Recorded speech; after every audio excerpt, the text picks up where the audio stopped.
संत कबीर, जो आज हम लोग देखने जा रहे हैं। स्लाइड टू स्लाइड इसको हम लोग देखेंगे। देखो, संत कबीर यांचे बालपण, त्यांची स्वभावाची गुण वैशिष्ट्ये, त्यांचे विचार यांचे वर्णन प्रस्तुत पाठात केले गए। ये जो सबक हम लोग आज देखने जा रहे हैं, सीख रहे हैं, इस सबक के अंदर जो संत कबीर हैं इनका बालपन मतलब बचपन, त्यांच्या स्वभावाची गुणवैशिष्ट्य, उनका जो नेचर है, उनका जो स्वभाव है, उसकी जो विशेषता है या उसका जो गुणवैशिष्ट्य है वो, और तीसरी चीज़ त्यांचे विचार यांचे प्रस्तुत वर्णन या पाठात केले गए। ये जो सबक है इसके अंदर तीन चीज़ें हम लोग देख रहे हैं आज। एक तो संत कबीर इनका बचपन, दूसरी बात संत कबीर इनकी गुण विशेष, और तीसरा उनके जो विचार हैं। ये सारी चीज़ें, तीन चीज़ें क्या की गई है, दो पार्ट में सबक के अंदर हम लोग को समझाई गई है। देखो, स्लाइड टू स्लाइड हम लोग क्या करेंगे, अभी सबक को देखते जाएंगे।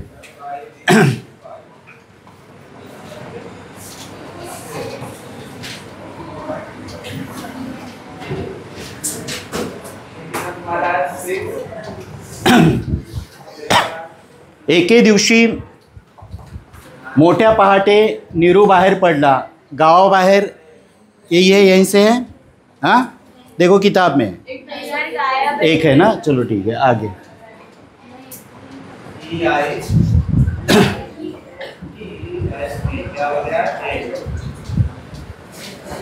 बताते जाओ, मुझे आएगा तो।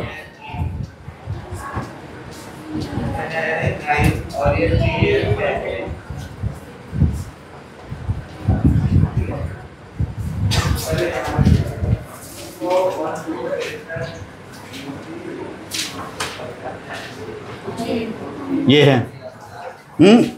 देखो, पहला वाला जो पॅरेग्राफ आहे, कितीतरी वर्षापूर्वीची गोष्ट। उत्तर प्रदेशात वाराणसी नावाचे एक प्रसिद्ध तीर्थक्षेत्र आहे। तिथे नीरू नावाचा एक विणकर राहत असे। तो मोठा कष्टाळू सदाचारी होता। तो आणि त्याची पत्नी दिवसभर विणकाम करून आपले पोट भरत। शेजाऱ्या पाजाऱ्यांचा त्यांच्यावर फार लोभ होता, त्यांना मूलबाळ नव्हते। तो ये जो कहानी है संत कबीर की, ये जो कहानी हम लोग आज देख रहे हैं, कितीतरी वर्षापूर्वीची गोष्ट है, बहुत साल पुरानी ये कहानी है। उत्तर प्रदेशात वाराणसी नावाचे एक प्रसिद्ध तीर्थक्षेत्र है। उत्तर प्रदेश में वाराणसी नाम का एक क्या है, तीर्थक्षेत्र है। वहाँ पर तिथे नीरू नावाचा एक विणकर राहत असे। वही वाराणसी में एक विणकर मतलब जो बुनाई का काम करते हैं। तो नीरू नाम का क्या करता था, एक बुनकर वहाँ पर रहता था। तो मोटा कष्टाळू व सदाचारी होता। ये जो नीरू था ये कैसा था, मोटा कष्टाळू मतलब मेहनती था, और सदाचारी मतलब अच्छी राह पर चलने वाला था। तो आणि त्याची पत्नी दिवसभर विणकाम करून अपने पोट भरत असे। इस तरीके से ये जो नीरू था, ये और उसकी पत्नी दोनों मिलकर उनका जो काम था बुनाई का, विणकाम जो था बुनाई का काम था, दिन भर उस काम को करते थे, मेहनत करते थे, और उसी काम के ऊपर उनका जो परिवार था, उस परिवार की रोजी रोटी क्या होती थी, चलती थी। शेजाऱ्या पाजाऱ्यांचा त्यांच्यावर फार लोभ होता, और उनके जो पड़ोसी उनके जो थे वो हमेशा उनके साथ अच्छा रहते थे, त्यांना मूलबाळ नव्हते। और इस तरीके से नीरू था और उसकी जो वाइफ थी, इनको किसी भी तरह से कोई संतान नहीं थी। मूलबाळ नव्हते मतलब कोई भी बच्चा इनको नहीं था।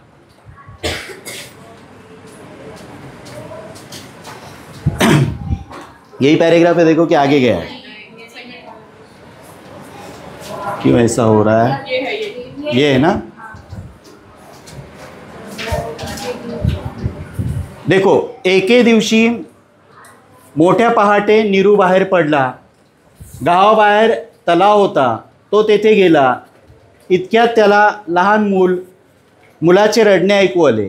तो त्या दिशेने पुढे गेला। तो पाहतो तिथे एक लहान मूल रडत पडलेले। त्याने त्याला हळूच उचलले आणि आपल्या छातीशी घेतले। मूल रडायचे थांबले। तो घरी आला आणि पत्नीला म्हणाला, बघ आज सकाळीच आपल्या देवाने हा प्रसाद दिला है।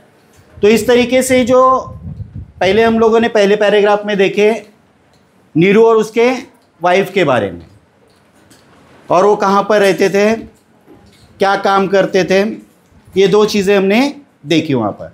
तो एक दिन क्या हो गया, नीरू जो था अर्ली मॉर्निंग सकाळी एकदम सुबह क्या हो गया, घर से बाहर निकला और गांव के बाहर ही एक तालाब था।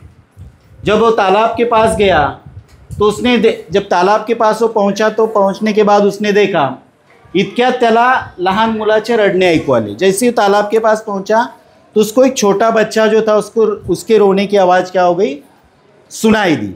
जब आवाज़ सुनाई दी तो त्या दिशेने तो पुढे गेला, जहाँ से रोने की आवाज़ आ रही थी उस तरफ वो आगे गया, आवाज़ की तरफ आगे गया तो पाहतो तो तिथे एक लहान मूल रडत पडलेले। और जैसे उसने देखा उस आवाज़ की तरफ वो गया, रोते हुए आवाज़ की तरफ, तो वहाँ जाकर जब उसने देखा तो एक छोटा सा बच्चा क्या था वहाँ पर रो रहा था।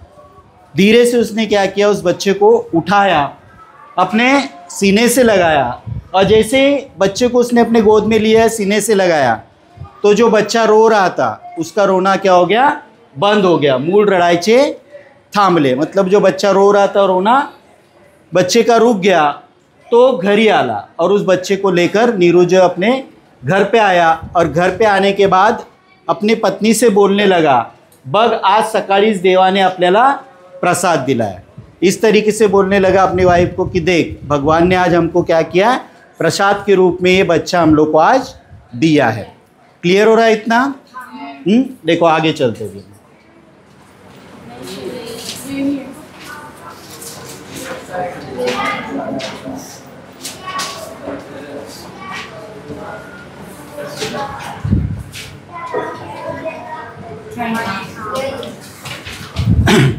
तो जैसे ही उसने नीरू ने जब अपनी पत्नी को बच्चा दिखाया और दिखाने के बाद बोला कि भगवान ने क्या किया, हमको प्रसाद के रूप में ये बच्चा दिया हुआ है, तो उनके वाइफ ने देखा, बोली कि छान आहे मुलगा, मी त्याला माझ्या मुलाप्रमाणे वागवेन।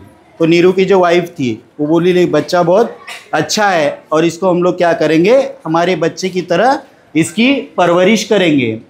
त्यांनी मुलाचे नाव कबीर असे ठेवले, और इस तरीके से इन दोनों ने जो बच्चा उनको तालाब के किनारे मिला था उस बच्चे का नाम इन्होंने क्या रखा, कबीर रखा। हाच मुलगा पुढे संत कबीर झाला, और यही बच्चा आगे जाके संत कबीर के नाम से क्या करने लगे, लोग उसको पहचानने लगे। कबीर यांना शाळेतील शिक्षण मिळू शकले नाही। ये जो कबीर था, इनको जो स्कूल की पढ़ाई होती है या स्कूल का जो शिक्षण होता है, शिक्षण मतलब जो पढ़ाई होती है, उनको कभी नहीं मिली। मतलब वो स्कूल नहीं गए, घरी मात्र त्यांना चांगले वळण लागले, लेकिन घर पे ही उनको क्या हो गए, अच्छे संस्कार मिले।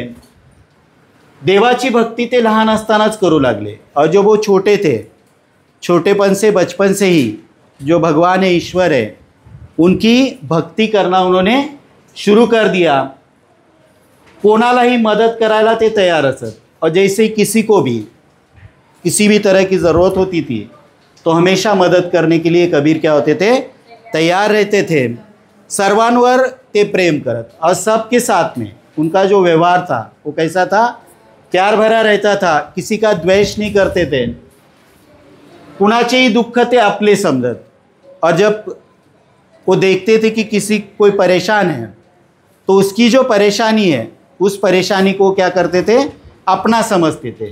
कोणाचेही दुःख ते अपने समझत, ते दूर करायला झटत। और कोई अगर परेशानी में है तो उस परेशानी को दूर करने की क्या करते थे, वो कोशिश करते थे। विणकाम तर ते उत्तम करू लागले, और मेन उनका जो काम था, रोजी रोटी का जो जरिया था वो क्या था, बुनाई का काम था। और धीरे धीरे जो विणकाम है, मतलब बुनाई का काम है, उस काम को भी क्या करने लगे, वो अच्छे से करने लगे। क्लियर हो रहा है? देखो यहाँ तक हम लोगों ने कबीर के बचपन का थोड़ा सा देखे हम लोगों ने। हाँ, इसके अंदर, इस सबक के अंदर 3 चीज़ें थी।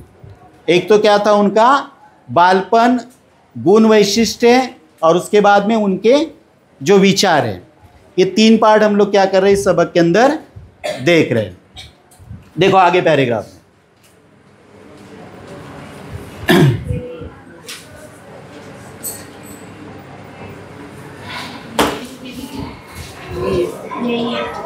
कबीर जसे जसे मोठे झाले तसे पैसे मिळवू लागले। देखो हम लोगों ने देखे थे आगे वाले पैराग्राफ में कि कबीर जो थे, जो उनका जो काम था कौन सा था, बुनाई का काम। उस बुनाई को काम को क्या करने लगे थे, वो अच्छे से करने लगे थे।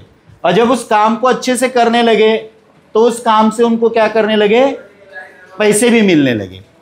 लेकिन जब पैसे मिलने लगे तो जो पैसा उनको मिलता था तो उस पैसे के पीछे उनका मकसद ये नहीं था कि श्रीमंत होण्यासाठी त्यांची धडपड नव्हती कि पैसा कमाना और मुझे अमीर बनना है, ये उनका मकसद नहीं था। पोटापुरते मिळावे व रामाची भक्ती करावी एवढेच त्यांना माहीत होते। जितना पेट के लिए लगता है उतना ही कमाना है और उसके साथ में जो भगवान ईश्वर है उनकी क्या करनी है, सेवा करनी है। बस यही 2 चीज़ क्या करते थे, वो जानते थे। उसके बाद विणकाम करतानाही त्यांना रामाचा कधीही विसर पडला नहीं। और जो बुनाई का काम करते थे तो उस काम को करते करते हमेशा ईश्वर के नाम को, भगवान के नाम को क्या करते थे, वो जपते रहते थे, उनका नाम स्मरण हमेशा करते रहते थे। दिवस रात्र त्यांना रामाचा ध्यास होता। और जो भगवान राम हैं हमेशा इनकी ही सेवा वो करते रहते थे। तो इस तरीके से दिन रात जो भगवान राम हैं राम की सेवा में लगे रहते थे। आता लोग संत म्हणून ओळखू लागले और धीरे धीरे अब जो कबीर थे, कबीर की पहचान संत कबीर के रूप में होने लगी और लोग उनको संत कबीर के नाम से अब जानने लगे। क्लियर हो रहा है इतना?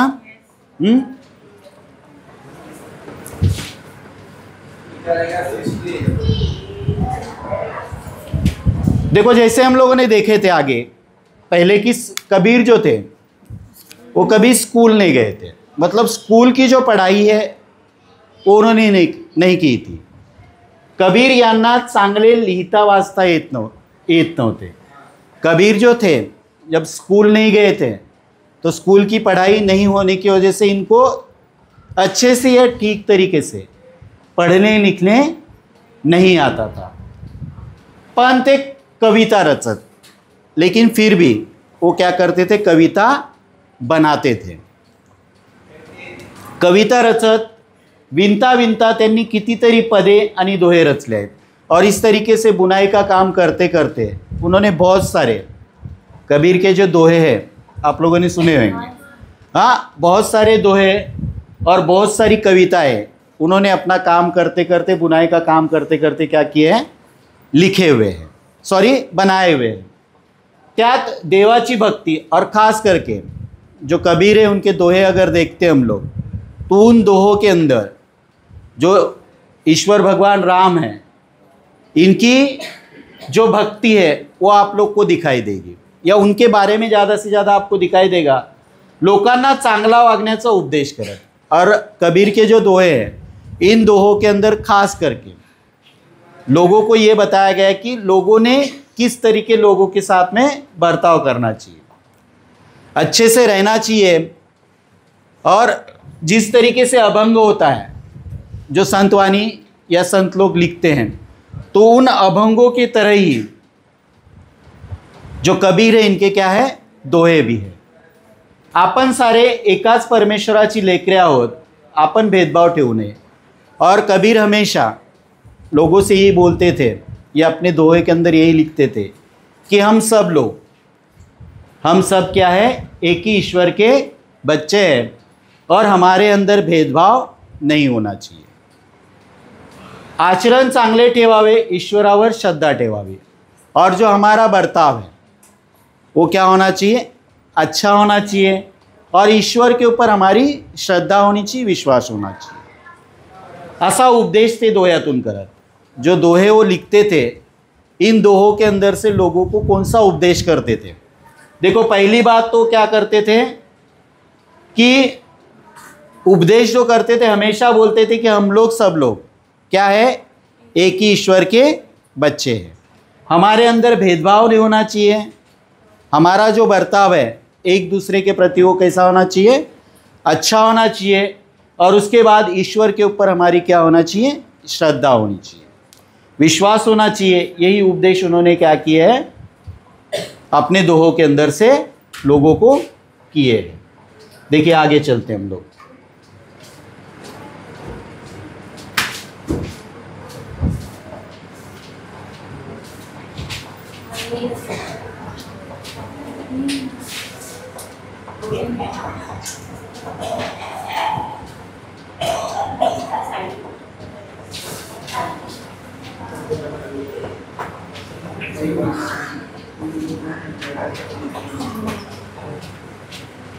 और कबीर की एक खासियत थी, जैसे उपदेश उन्होंने लोगों से जो उपदेश किया था, उस उपदेश के अंदर उन्होंने बताया था कि हम एक ही ईश्वर के क्या है, सारे बच्चे हैं। किसी से किसी भी तरह का भेदभाव नहीं करना है। हमारा जो आचरण है, व्यवहार है, वो अच्छा रखना है। ईश्वर के ऊपर श्रद्धा रखनी है। और इस तरीके से अपने दोहे के अंदर से लोगों को उपदेश करते थे। लेकिन कबीर की एक खास बात थी, जैसा वो बोलते थे, कबीर जैसे बोलत तसे वागत। जैसा वो बोलते थे वैसे उनका क्या होता था, हमेशा बर्ताव भी होता था। ये नहीं कि मैं बोलता कुछ और करता कुछ, ऐसी बात उनकी नहीं थी। ते अत्यंत दयालु थे। वो क्या थे, बहुत ही दयालु थे। जब भी किसी को परेशानी में देखते थे तो हमेशा उसकी मदद करने के लिए वो तैयार रहते थे, या उसकी परेशानी को क्या करते थे, वो अपनी परेशानी समझते थे और उसको दूर करने की कोशिश करते थे। तो इस तरीके से देखो, दो इसके अंदर वाक़े हम लोग को बताए गए हैं कि एक दिन जो कबीर थे, इनका काम क्या था, बुनाई का काम करते थे। तो जब बुनाई का काम इन्होंने किया, अब बुनाई का काम करके कपड़ा जब तैयार किया, और कपड़ा तैयार करने के बाद तैयार कपड़े को बेचने के लिए वो अपने घर से बाहर निकले, मार्केट की तरफ या जो बाज़ार लगता है उसकी तरफ जाने लगे। तो जब वो जा रहे थे, वाटेत त्यांना एक भिकारी भेटला। जब वो कपड़ा तैयार किया था, उस कपड़े को लेकर जब बाज़ार की तरफ या मार्केट की तरफ जा रहे थे, तो जाने के टाइम रास्ते में उनको क्या हो गया, एक भिकारी मिला और त्याच्या अंगावरील कपड्यांच्या नुसत्या चिंध्या झाल्या होत्या। जो भिकारी था उसने जो कपड़े पहने हुए थे वो पूरी तरीके से फटे हुए थे, चिंदी हालत में थे एकदम। और उसको देखकर, वो जब भिकारी को देखा, उसकी हालत जब कबीर ने देखी, तो देख के क्या हो गया, उनको बहुत बुरा लगा। त्यांना खूप अत्यंत वाईट वाटले। उसके हालात देखकर भिकारी की उनको बुरा लगा। त्यांनी त्या भिकाऱ्याला, और उस भिकारी को उनको दया आ गई। उसकी हालत देखकर कबीर को क्या हो गई, उस भिकारी की दया आ गई। त्यांनी आपल्या जवळील कपड्यापैकी निम्मे कपड़े त्या भिकाऱ्याला देऊन टाकले। और जो कपड़ा उन्होंने तैयार किया था, जो भिकारी था, जब उसकी हालत देखी तो उसकी दया आई। दया आने के बाद कबीर ने क्या किया, उनके पास जितना भी कपड़ा था उस कपड़े में से आधा कपड़ा उठाकर उस भिकारी को दे दिया। और जब आधा कपड़ा उस भिकारी को दिया, तेव्हा तो भिकारी म्हणाला, जो आधा कपड़ा तो ले लिया, लेने के बाद वो भिकारी बोलने लगा, महाराज एवढंसं कापड़ मला कसं पुरणार। देखो भिकारी बड़ा होशियार था। जब देखा इन्होंने बगैर मांगे कुछ दे दिया है, कपड़ा दिया है, तो भिकारी बोलने लगा कि महाराज ये इतना जो कपड़ा आपने दिया है, इस कपड़े में मेरा क्या होगा, या ये कपड़ा मुझे पूरा नहीं होगा। हे ऐकून कबीर ने उरलेले ही कापड़ त्या भिकाऱ्याला देऊन टाकले। और जब कबीर की बात उन्होंने सुनी, कौन सी बात, कि महाराज इतने कपड़े में मेरा क्या होगा, या इतना कपड़ा भी मुझे कम पड़ेगा, तो कबीर ने क्या किया, उनके पास जो भी कपड़ा था उस कपड़े को उन्होंने क्या किया, बचा हुआ भी पूरा कपड़ा उन्होंने क्या किया, उनको दे दिया। आणि बाजारात कपडे विकायला गेलेला कबीर रिकाम्या हातानेच घरी परतला। और इस तरीके से बाजार में कपड़ा बेचने के लिए जो कबीर निकले थे वो खाली हाथ क्या हो गए, अब वापस आए। लेकिन जब वो वापस आ रहे थे तो उनको एक समाधान था, एक सेटिस्फैक्शन था कि चलो क्या किया है, मैंने किसी की मदद की है, या कोई परेशान था उसकी परेशानी को मैंने दूर करने की कोशिश की। देखो जो गुण वैशिष्ट्य थे उसमें से एक ये कहानी एक है, कौन सी, भिखारी वाली। जब कबीर ने क्या किया था, कपड़ा तैयार किया था, और कपड़ा तैयार करने के बाद उस कपड़े को बेचने के लिए क्या कर रहे थे, वो बाजार जा रहे थे।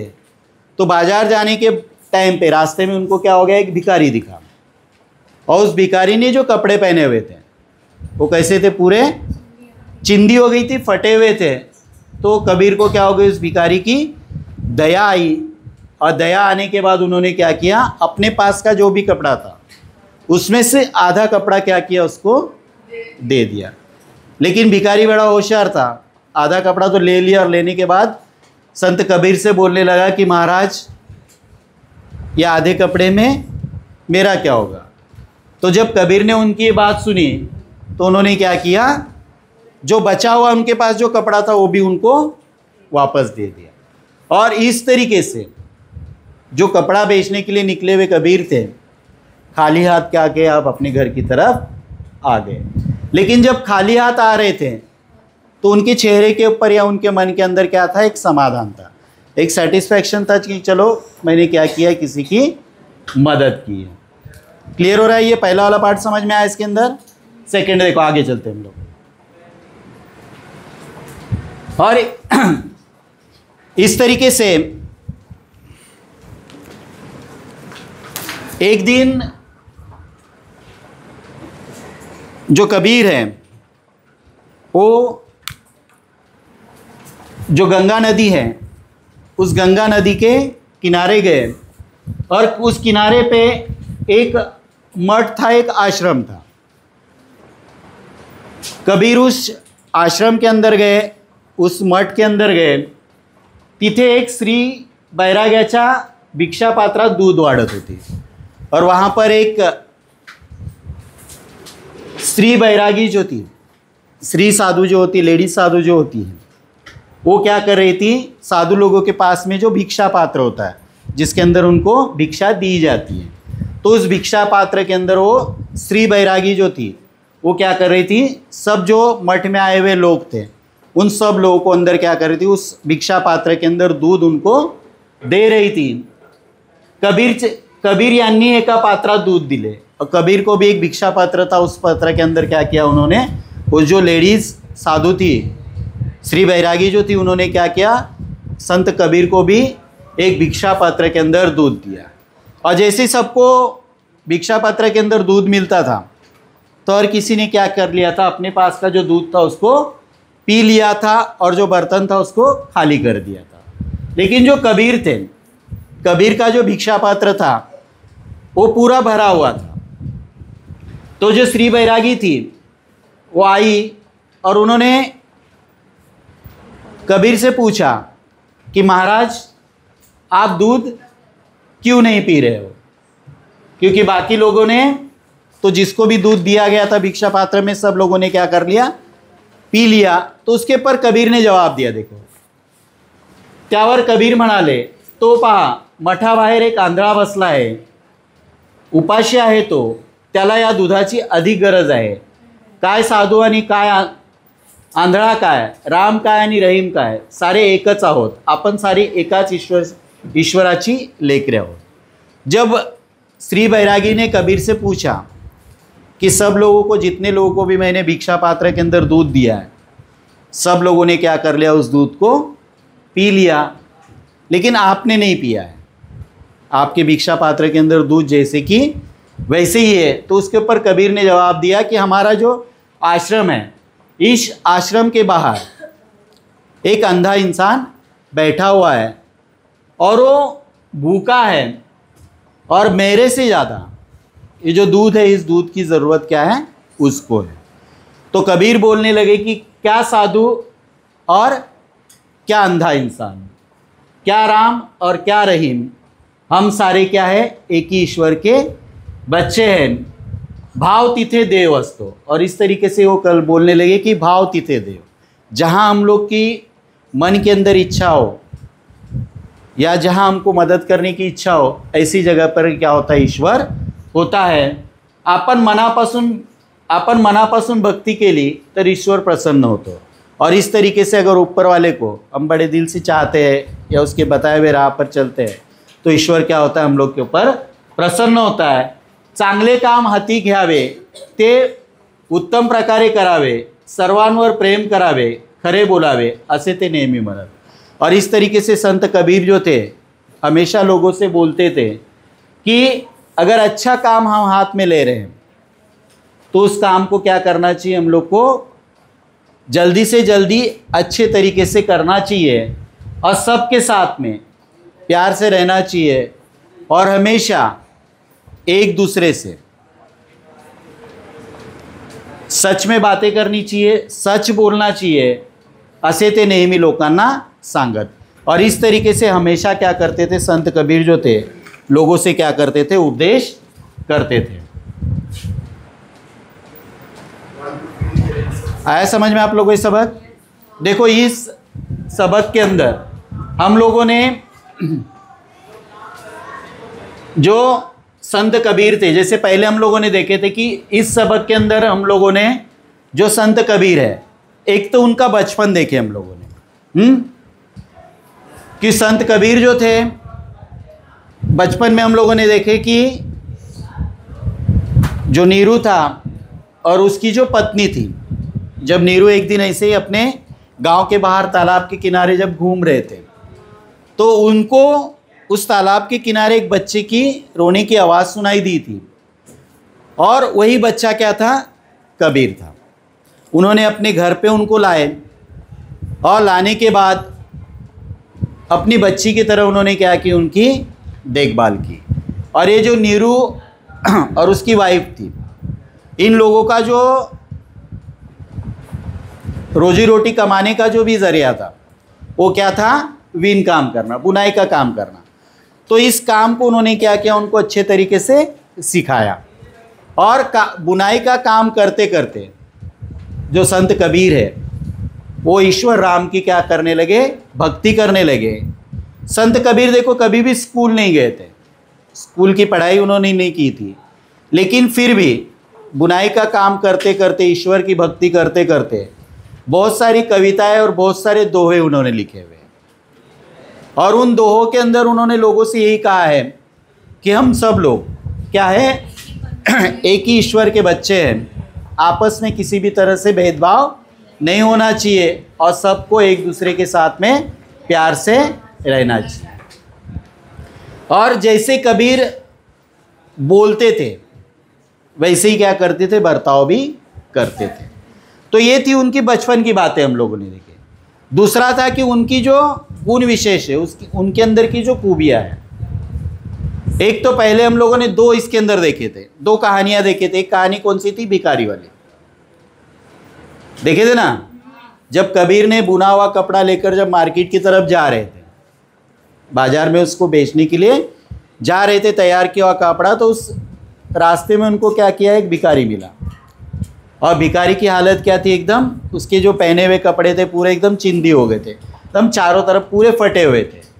तो उसको भिखारी को देखकर क्या हो गया, संत कबीर को दया आ गई और उन्होंने उनके पास जो कपड़ा था उसमें से कुछ कपड़ा उसको दे दिया। तो देने के बाद भिखारी फिर बोलने लगा कि महाराज इतने कपड़े में मेरा क्या होगा। तो कपड़ा बेचने के लिए निकले हुए कबीर थे, उन्होंने क्या किया, अपने पास का पूरा कपड़ा क्या कर दिया, उस भिखारी को दे दिया और खाली हाथ अपनी घर की तरफ आ गए। लेकिन जब खाली हाथ आ रहे थे तो उनके चेहरे के ऊपर किसी भी तरह का वो नहीं था कि भाई मैंने क्या किया है, पूरा कपड़ा उनको दे दिया है करके। तो उनके चेहरे के ऊपर क्या था, एक समाधान था कि चलो कोई गरीब था, उस गरीब की मैंने क्या की है, मदद की है। ये कि पहली कहानी थी। और दूसरी कहानी बाद में एक गुण विशेष हमने देखा था, वो कौन सा था, जब वो एक गंगा नदी के किनारे जब वो आश्रम था, उस आश्रम में जब वो गए तो वहाँ पर देखा कि एक स्त्री बैरागी जो थी वो क्या कर रही थी, जितने भी लोग वहाँ पर आए हुए थे उनको भिक्षा पात्र के अंदर क्या कर रही थी, दूध दे रही थी। और सब लोग जिसको भी मिला था सब लोग क्या कर रहे थे, उस दूध जैसे ही मिलता था उसको पी लेते थे। लेकिन कबीर जो था उनके भिक्षा पात्र में दूध जैसे कि वैसे पड़ा हुआ।